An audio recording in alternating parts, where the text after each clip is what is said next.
할렐루야. 아멘. 한 주간도 우리 가운데 평안하셨습니까? 아멘. 오늘은 우리 주님 예수 그리스도께서 사망 권세를 깨뜨리시고 부활하신 부활주일입니다. 아멘. 오늘 부활주일 예배를 통하여서 세상은 코로나 때문에 죽음의 위협 속에서 죽음의 공포와 두려움에 떨고 있지만 사망 권세를 이기시고 부활하신 이 부활의 주님의 권능과 그 주님이 주시는 평안과 위로함이 오늘 예배를 통해 여러분 모두에게 흘러가기를 예수님 이름으로 축복을 드립니다. 아멘.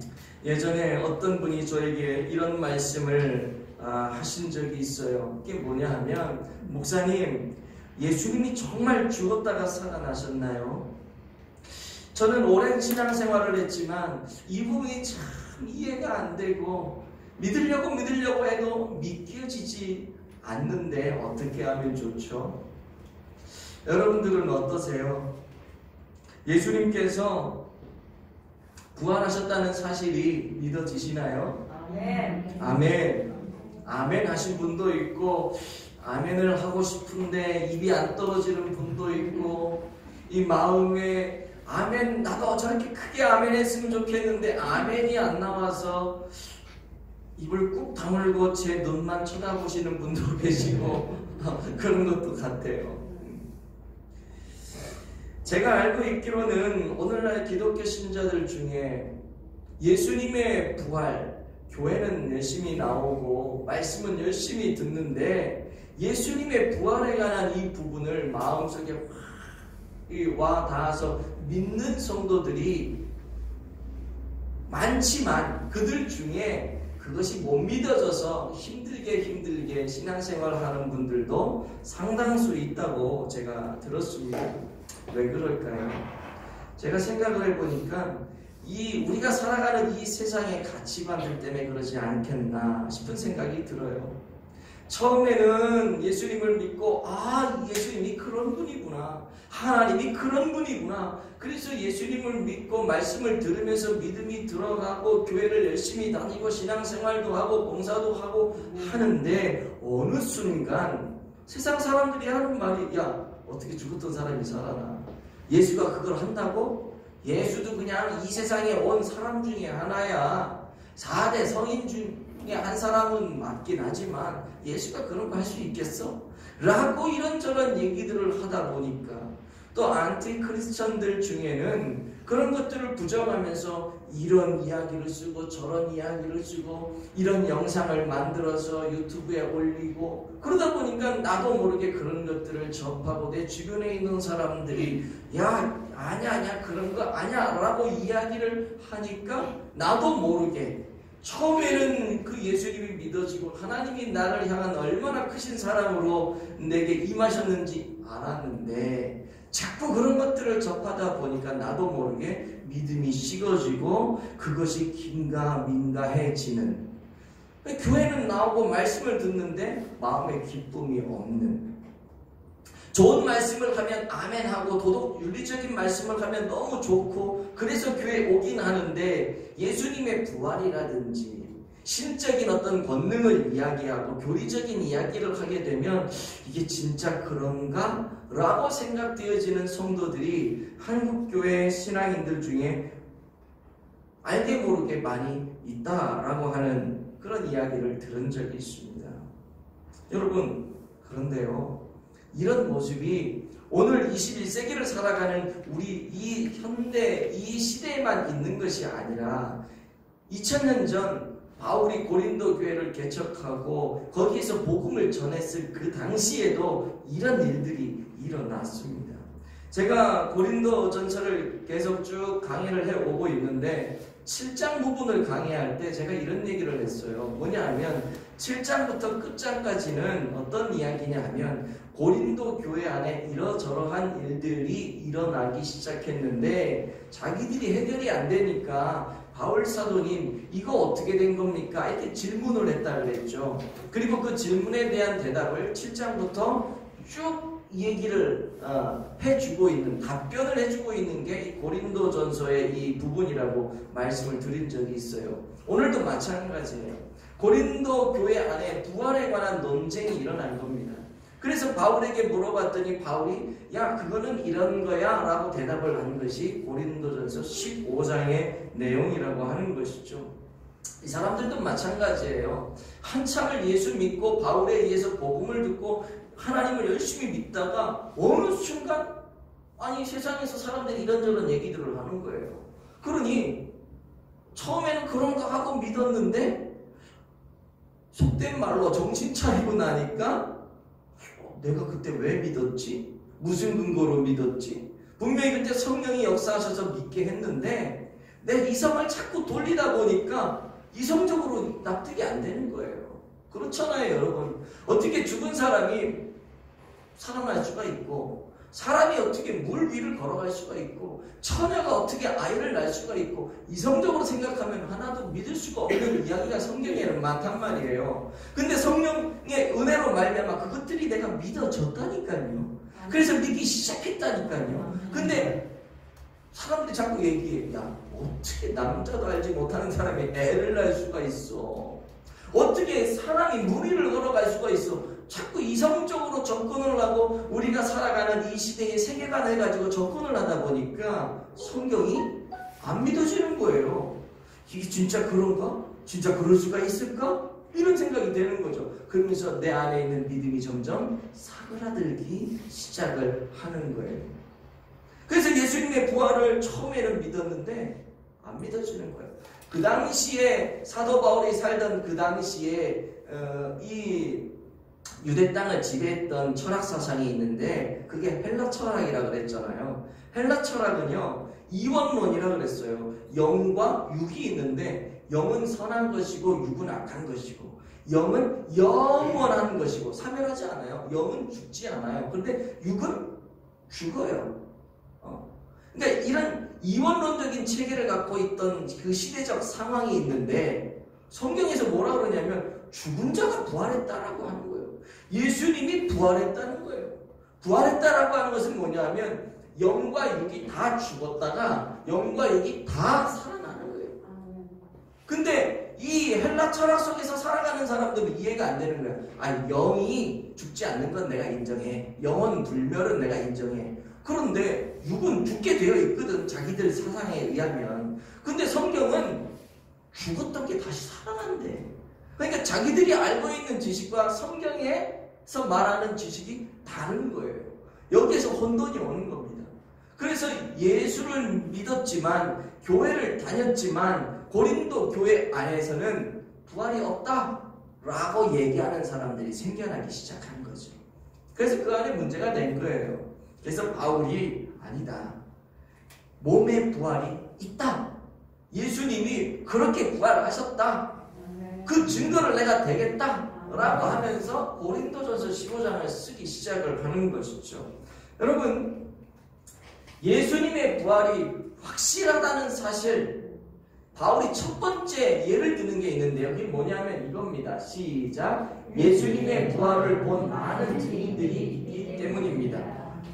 예수님이 부활하셨다라고 하는 확실성이 뭐냐? 이 부활하신 예수님을 만난 사람들이 한두 명이 아니라 엄청나게 많다는 거예요. 엄청나게.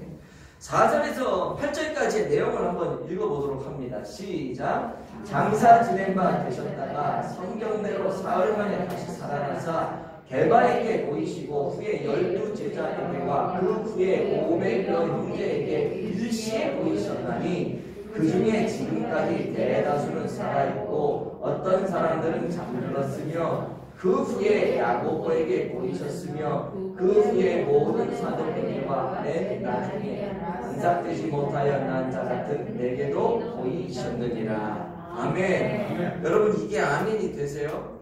여기 보시면은요 지금 예수님이 부활하여서 사람들에게 나타나는데 제일 먼저 누구에게 나타났어요?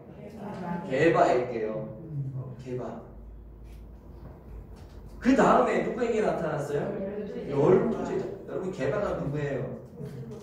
베드로예요. 게바는 꽃게 친구가 아니에요. 게바는 베드로예요. 베드로. 그 다음에 12제자에게 나타났어요. 그 다음에 누구에게 나타났어요? 500의 형제에게 일시에 나타났어요. 자 보세요. 여기까지 나타난 사람 예수님이 부활해가지고 나 부활했다라고 보여준 그 사람들 지금 몇 명이에요?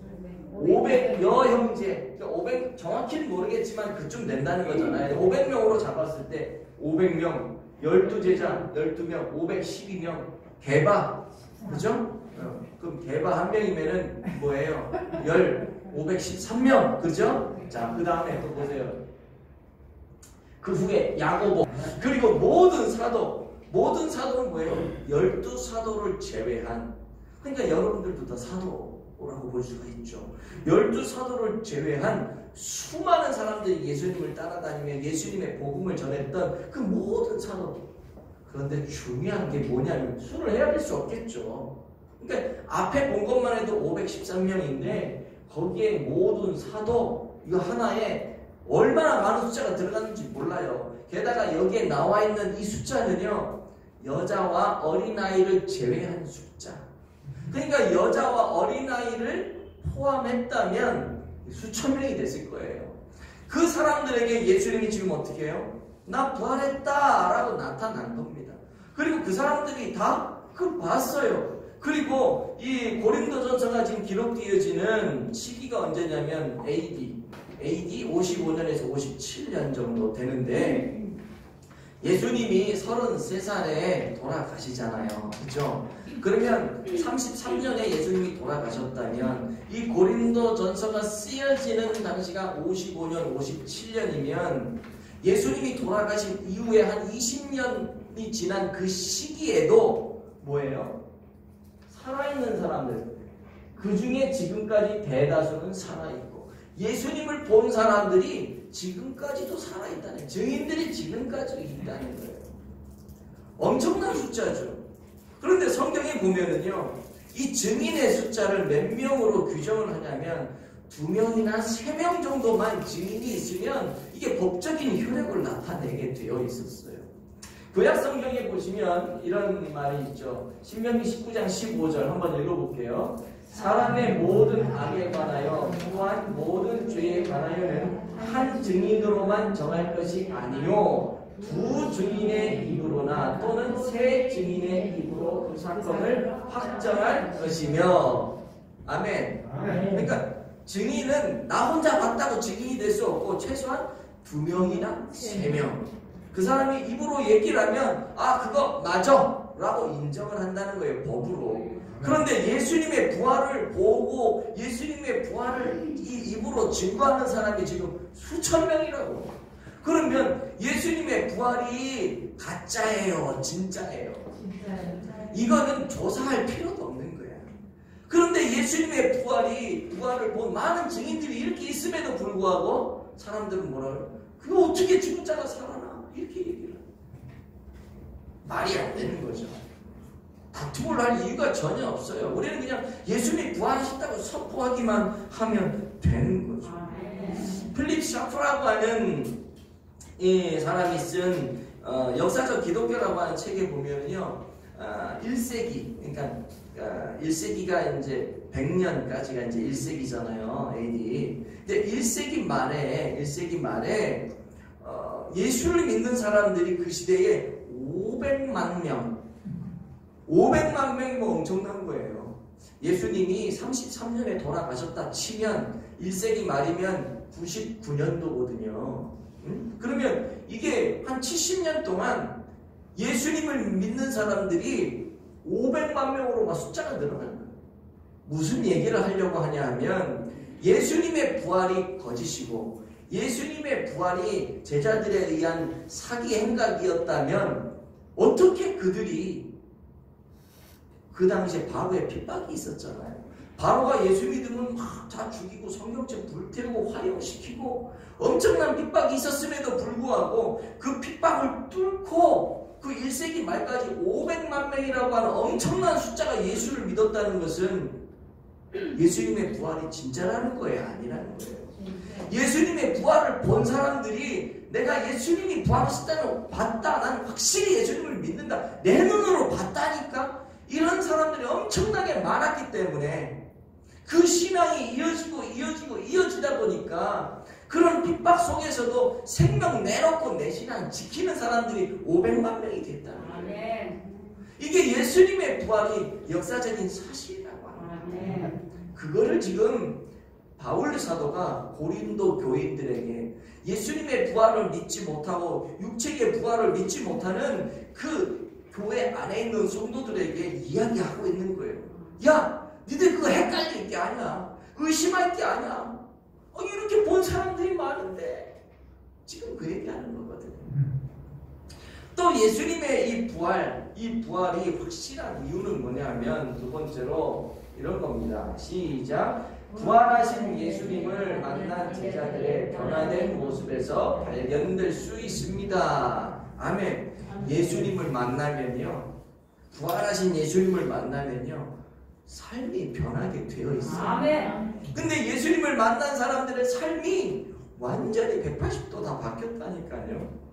우리가 좀 전에 읽어서 여러분 아시겠지만은 그 5절 말씀에 예수님이 부활하셔서 베드로에게 나타나시고 12제자에게 나타나시고 500여 성도들에게 나타나시고 야고보에게 나타나시고 또 뭐예요? 모든 사도들에게 나타나시고 이게 나타나셨잖아요. 근데 이 12제자들 한번 예를 들어볼까요? 베드로, 12제자, 여러분 예수님 부활하신 주님을 만나기 전에 이 사람들 아주 비겁했던 사람들이죠.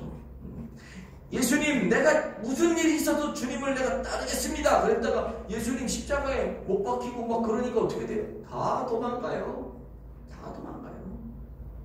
그래도 끝까지 쫓아갔던 사람이 누구예요? 베드로죠. 근데 베드로도 결국은 어떻게 돼요? 어린 소녀 앞에서 예수님을 3번이나 부인하죠. 다 굴기 전에 3번이나 부인하면서 어떻게 예수님 저주까지 해요. 그리고 나서 그게 안타까워가지고 막 펑펑 울죠. 베드로도.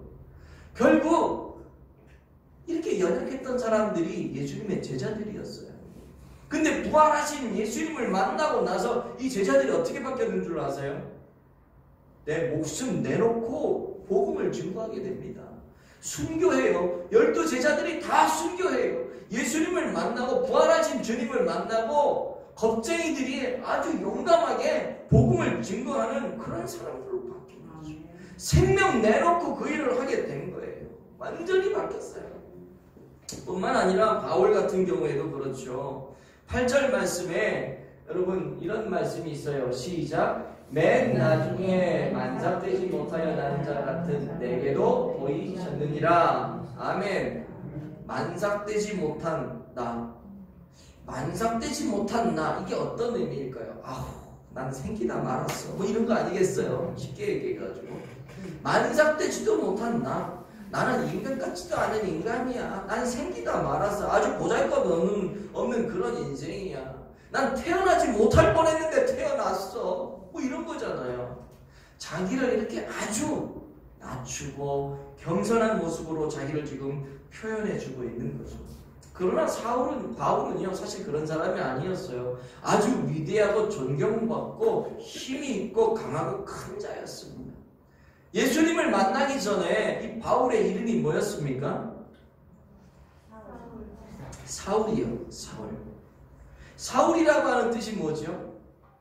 사울은요 큰 자라고 하는 뜻이에요. 실질적으로 이 사울은 아주 큰 사람이었습니다. 머리가 좋아서요 그 당시 최고의 그 학문을 공부했던 사람이고, 제가 여러 번 얘기를 했지만 가말리엘이라고 하는 선생님 아래에서 율법을 배웠던 율법에 능통한 자였어요. 바리새인 중에 바리새인이었어요. 정통 유대교 신자라고 하는 거죠. 정통. 거기에다 베냐민 지파였어요.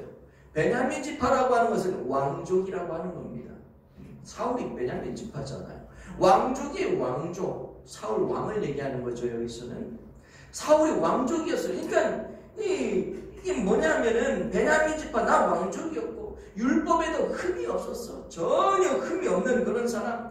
공회원이었어요. 또 공회원이라고 하는 거는 요즘으로 말하면 국회의원쯤 되는 거죠. 그러니까 공부도 할 만큼 했고 가문이나 신분도 정통 가문이고 뭐 부족한 것이 없는 정치적으로나 뭐 다만 덕만 받는 그런 사람이었어요. 얼마나 큰 사람입니까? 얼마나 큰 사람이에요. 그랬던 그 사람이 예수님을 만나고 나서 이름이 바뀌는데 어떻게 바뀌어요? 바울이요. 바울은 작은 자라고 하는 뜻입니다. 예수님을 제대로 만나고 나니까 이렇게 크다라고 막 떵떵거리며 살던 사람이 이제는 나는 작은 자입니다.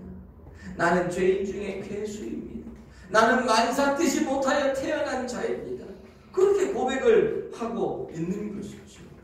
그러면서 자기가 지금까지 가지고 있던 모든 기득권들, 큰 자로서 가지고 있던 모든 기득권들을 뭘로 여긴다고 얘기를 하냐면요, 배설물로 여긴대요. 똥으로 여긴대요. 똥으로. 빌립보서 3장 7절 8절을 한번 읽어보죠. 시작. 그러나 무엇이든지 내게 유익하던 것을 내가 그리스도를 위하여 다 해로 여길 뿐더러 또한 모든 것을 해로 여김은 내 주 그리스도 예수를 아는 지식이 가장 고상하기 때문이라. 내가 그를 위하여 모든 것을 잃어버리고 배설물로 여김은 그리스도를 얻고. 아멘. 그리스도 그분 한 분을 내가 얻기 위해서 내가 지금까지 그렇게 싸워왔던 그 굉장한 것들을 다 배설물 똥으로 여겨버렸다는 거예요.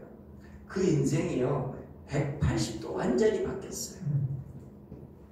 하나님의 능력이 아니고는 도저히 설명할 수 없는 그런 모습이죠.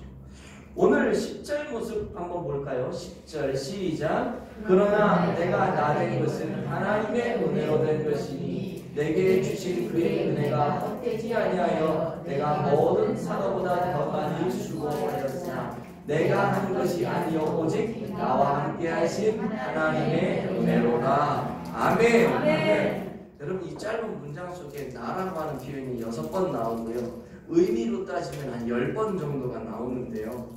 무슨 말이냐면 예수님을 만나고 난 이후에 이 바울의 자기 정체성이 어떠한 것인지를 지금 얘기해 주고 있거든요. 예수님을 만난 이후에 바울의 자기 정체성은 뭐냐? 나의 나된 것은 내가 잘나서 된 것이 아니라는 겁니다. 나의 나된 것은, 나의 이 모든 것은 다 하나님의 은혜라고 하는 겁니다. 아멘. 이것이 예수님 만나는 사람의 고백이라고 하는 것입니다. 아멘. 완전히 바뀌었잖아요. 옛날에는 나 잘난 맛에 살고 내 능력으로 살고 내가 고통한 지금 뭐든지 다 되고, 근데 이젠 그게 아니에요. 내가 이렇게 할 수 있었던 것은 내 잘난 것 때문에 그런 것이 아니라 다 하나님의 은혜다. 아멘. 얼마나 아름다워요. 예수님을 부활하신 주님을 만난 사람들의 모습이 이렇다는 거예요. 만난 사람들이 다 이렇게 바뀌었다는 거예요. 그런데 이런 사람들만 그럴까요? 오늘 저와 여러분의 모습을 보세요. 여러분이 바울일 수 있어요. 자신이 없는지 아무도 아멘을 안 하지만 여러분들이 바울일 수 있고요. 아멘. 여러분들이 베드로일 수 있어요. 아멘. 과거에는 예수님을 부인했어요. 과거에는 예수님을 핍박을 했어요. 과거에는 내 열심 하나 가지고 살았어요. 내가 이렇게 하면 하나님도 기뻐하실 거야 하고 내 멋대로 했어요. 그것이 열심인 줄 알고 그것이 하나님을 기쁘게 하는 건지 아프게 하는 건지 모르고 그냥 내 의에 의해서 열심히 했어요. 나 중심적이었어요. 내가 생각할 때 이것이 정의다. 내가 생각할 때 이것이 옳다. 그러면 누가 뭐라 그래도 그냥 불도저로 밀고 나갔어요. 누가 상처를 받든 말든 관계없이 내 생각에 이것이 맞다 그러면 그냥 밀고 나갔다니까요. 내 생각만 옳은 거예요. 다른 사람은 생각지도 않고 내가 이렇게 했을 때 하나님은 어떻게 생각하실까? 예수님이라면 어떻게 하셨을까? 이런 거 생각하지 않고 그냥 내 식대로 밀고 나가는 거예요. 옛날엔 그랬어요. 저도 그랬고요. 과거엔 저도 그랬어요. 이 젊은이 혈기 때문에 지금도 젊지만 그때는 더 젊었는데 그 젊은 혈기 때문에 누가 뭐라 그래도 안 들어요. 왜? 내가 옳기 때문에, 내가 의롭다라고 생각하기 때문에, 내가 하는 것이 맞다라고 생각하기 때문에 누가 뭐라도 욕하려면 해라. 내가 욕 다 받아줄게. 그리고 내 식대로 갑니다. 그러면 욕하는 사람도 욕만 합니까? 상처받은 사람도 있고 하다 보면 본의 아니게 여러 가지 문제들이 생길 수도 있고 그렇잖아요. 그런데 그럼에도 불구하고 그래도 내가 맞아 가는 거예요. 내가 잘난 맛에 사는 거지. 옛날에 그랬다는 거예요. 옛날에. 물론 요즘에도 그런 부분이 뭐 완전히 없어지진 않았지만 어떡하겠어요. 주님 앞에 가는 순간까지 나도 변화돼야 되는 사람 중에 하나니까. 근데 어쨌든 옛날에는 그게 너무 심한 거죠. 그냥 요즘은 어떻게 하냐면 그냥 져주고 살자. 성질 10번 낼 거 한 7, 8번만 내고, 소리 막 한 10번 지를 거 한 5번만 지르고, 그렇게 되는 거죠. 나도 모르게 내가 변해가고 있다라고 하는 거예요. 저 사람이 행복하다면 내가 이건 안 해야지. 옛날에는 그런 거 관계없거든. 저 사람이 행복하든 말든, 저 사람이 기쁘든 슬프든 내가 옳은 방식대로 그냥 밀고 나가는 거예요. 이게 뭐야? 예수님을 제대로 만나지 못했을 때의 모습. 예수님을 만나고 나니까 어떻게 해요? 이제는 내 뜻이 아닌 주님의 뜻에 나를 맞춰드리려고 노력을 하는 거죠. 옛날에는 막 미워하는 사람들도 많이 있고, 막 미워하고 화가 나면 입에서 막 저주 비슷한 것들을 막 뿜어내기도 하고 그랬던 우리들 아니에요. 그런데 예수님을 만나고 나니까 오히려 옛날에는 그랬는데 이제 그런 사람들 보면 미워하는 생각이 들기 이전에 그 사람 보면서 안타까워지는 거지. 그리고 뭐예요? 그 사람을 위해서 기도하게 되죠. 아멘. 이게 바뀐 거예요. 바뀐 거. 왜? 예수님이 나 같은 인간을 위해서 죽어주셨는데 그거 생각하니까, 그 사랑을 생각하니까 이제 나를 주장하는 게 아니라 주님을 더 생각하게 되고, 주님이 나를 위해서 모든 생명까지 내려놓은 것들을 내가 알게 되니까 내가 저 인생을 위해서 이것 정도는 나도 양보를 해야지, 나도 내려놔야지. 이렇게 되면서 우리의 삶이 예수님을 닮아가는 거 아니겠어요? 아멘. 오늘날 교회 안에 예수를 믿는 사람들이 얼마나 많이 있습니까? 그런데 예수 믿기 전이나 예수 믿은 이후나 전혀 삶에 변함이 없다면 어쩌면 부활하신 예수님을 온전히 만나지 못한 사람이 아닐까, 이런 생각도 해보게 됩니다. 그러나 여러분, 부활하신 주님을 만난 사람이라면 반드시 변화되게 되어 있습니다. 아멘. 안 변할 수가 없어요. 그래서 성경은 얘기하잖아요. 열매로 알리라. 아멘. 내 삶에 일어나는 열매를 보면 내가 예수님을 만난 사람인지 안 만난 사람인지 못 만난 사람인지 알 수 있는 거예요. 아멘. 예수님의 제자들은 부활하신 주님을 만나기 전에 아까도 말씀드렸잖아요. 겁쟁이였어요. 비겁했어요. 그런데 주님을 만난 이후에 생명까지 드릴 수 있는 그런 사람들로, 헌신적인 사람들로 바뀌게 되었고요. 복음을 전하다가 생명을 잃어버리고요. 많은 사람들에게 삶의 덕을 끼치기 시작합니다. 그러니 어떻게 돼요? 예수 믿는 사람들이 점점 그들을 통해서 늘어나게 되겠죠. 오늘날 한국교회가 점점 힘을 잃어간다 그러지 않습니까? 왜 그래요? 부활신앙을 잃어버렸기 때문에 그래요. 부활하신 주님을 제대로 만나지 못했기 때문에 그렇습니다. 늘 머릿속으로, 사변적으로, 이론적으로만 성경 공부를 하고 이론적으로만 듣고 좋은 말씀이네. 그러니까 안 되는 거예요. 그 부활하신 주님을 내 삶에 인격적으로 만나야 되는 것입니다. 아멘. 그럴 때 거기에서 우리 그리스도인들의 힘이 나오게 되는 거죠. 아멘. 그렇다면 바울이 오늘 이런 얘기를 우리에게 왜 할까요? 이 부활의 확실성에 대한 이야기를 왜 할까요? 이 부활의 복음을 많은 사람들에게 흘려보내라고요. 부활의 복음을 많은 사람들에게 흘려보내라고 지금 이런 이야기를 하고 있는 것입니다. 그래서 그들이 너희처럼 다 변화되어서 삶의 환경 속에서 믿음을 지키며 마지막 그날까지 하나님 나라를 위해 증거하는 삶을 살아가라. 그렇게 이 말씀을 하고 있는 것이죠. 아멘. 1절 말씀을 한번 보도록 하겠습니다. 1절에 이런 말씀이 있어요. 자, 시작. 형제들아, 내가 너희에게 전한 복음을 너희에게 알게 하노니 이는 너희가 받은 것이요 또 그 가운데 선 것이라. 아멘. 2절도 한번 볼게요. 2절에 뭐라고 되어 있냐면 너희가 만일 내가 전한 그 말을 굳게 지키고. 3절도 봅니다. 내가 받은 것을 먼저 너희에게 전하였노니.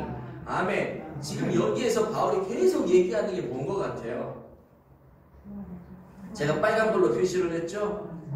내가 너에게 전했다는 거예요. 지금 바울이 계속 강조하는 것은 뭐냐면 내가 복음을 전했다라고 하는 거예요. 그리고 내가 전한 그 복음도 뭐예요? 나 자신에게서 나온 것이 아니라 나도 누군가에게 그거를 들었다는 거죠. 내가 들은 그것을 내가 너희에게 전했다. 그 전한 그 복음이 뭐냐? 그 전한 그 복음이 3절 4절에 보면 시작. 내가 받은 것을 먼저 너희에게 전하였으니 이는 성경대로 그리스도께서 우리 죄를 위하여 죽으시고 장사 지낸 바 되셨다가 성경대로 사흘 만에 다시 살아나사. 아멘. 지금 바울이 듣고 바울이 전한 이 복음이 뭐냐면은 예수 그리스도께서 성경에 기록된 대로 죽었다가 다시 살아나셨다라고 하는 그거요. 그거를 전했다는 거예요. 그게 뭐예요? 복음이라고 하는 것이죠. 아멘. 그러면서 나는 지금 이 복음을 내가 듣고 30년 동안 계속해서 이 복음을 증거하고 있다. 그리고 자기의 그 영적인 아들 디모데에게는요, 디모데후서 4장 2절에 이런 말을 합니다. 시작. 너는 말씀을 전파하라. 때를 얻든지 못 얻든지 항상 힘쓰라. 아멘. 여기도 뭐라 그래요? 말씀을 전파해라. 너 전파해라. 나도 들은 거를 내가 전파한 것처럼 너도 전파해라. 때를 얻든지 못 얻든지 전파해라. 뭘 전파해요? 어떤 말씀? 예수 그리스도께서 성경대로 이 땅에 오셨고 성경대로 죽으셨다가 성경대로 살아나셨다. 우리 예수님은 부활의 주인이시다. 이거를 외치고 계속 유통시키라고 지금 하는 얘기입니다. 아멘. 그 이유가 뭐냐면 이 복음을 통해서 우리가 어떻게 돼요? 구원을 받을 수 있기 때문에. 아멘. 구원을. 2절을 한번 볼게요. 시작. 너희가 만일 내가 전한 그 말을 굳게 지키고 헛되이 믿지 아니하면 그로 말미암아 구원을 받으리라. 아멘. 이 복음이 우리에게 구원을 가져오기 때문에 이걸 계속해서 이 부활의 복음을 유통시키라고 사도 바울이 얘기하는 거예요.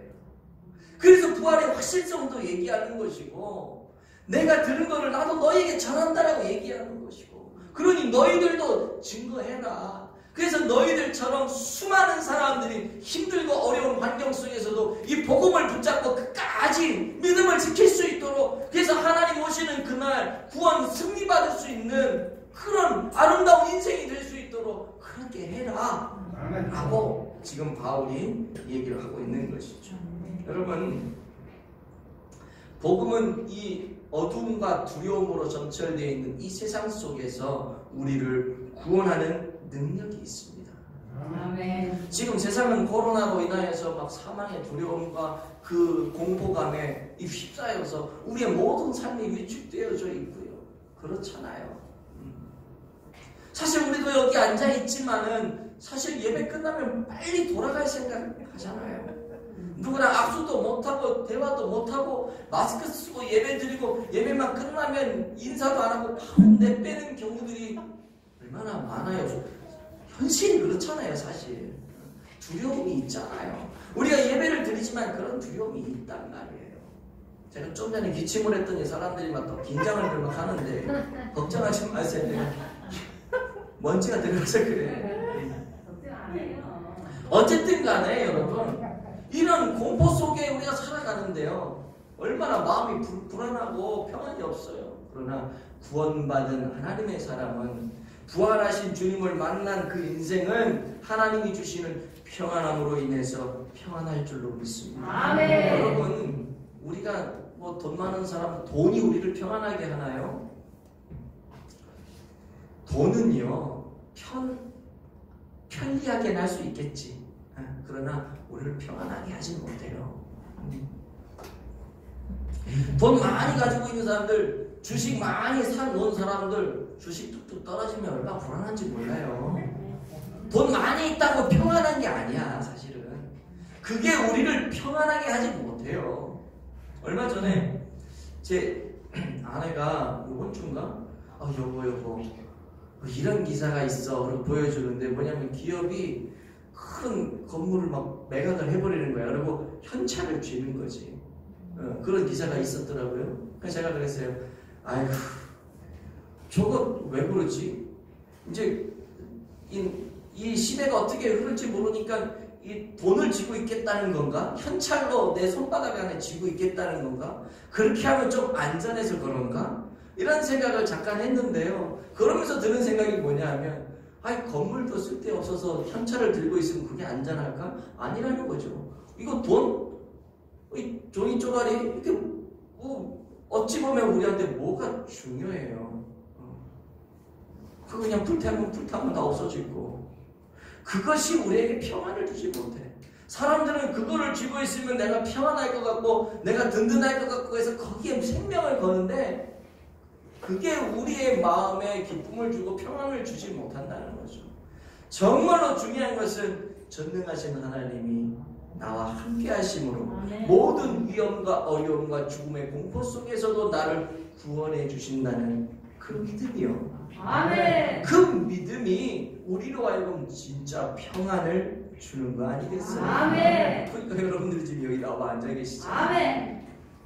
여러분, 복음은요 우리의 마음뿐만 아니라 우리의 영적인 것뿐만 아니라 우리의 육적인 모든 질병도 치료하고 그 안에서 우리를 구원해내는 능력이 있는 줄로 믿으시기 바랍니다. 아멘. 그 예수 그리스도의 십자가와 그 죽으심을 통한 부활, 이 놀라운 능력이 오늘도 예배하는 여러분 모두에게 흘러가기를 축복합니다. 아멘. 11절 말씀 보면서 말씀을 마칠 건데요. 시작.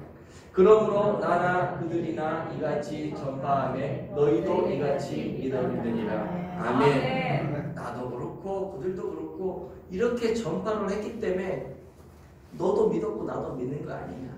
그러니 뭐예요? 계속해서 이 부활의 복음을 유통시키라고 하는 것이죠. 간절히 바라기는 이런 불안한 시대에 정말로 우리에게 평안을 주고 우리를 구원할 수 있는 것은 부활하신 부활의 주님밖에 없음을 여러분 믿으시고 그 믿음 안에서 이 모든 어려움들을 이겨나가고 승리하는 복된 성도들 되어지시기를 예수님 이름으로 축복을 드립니다. 네.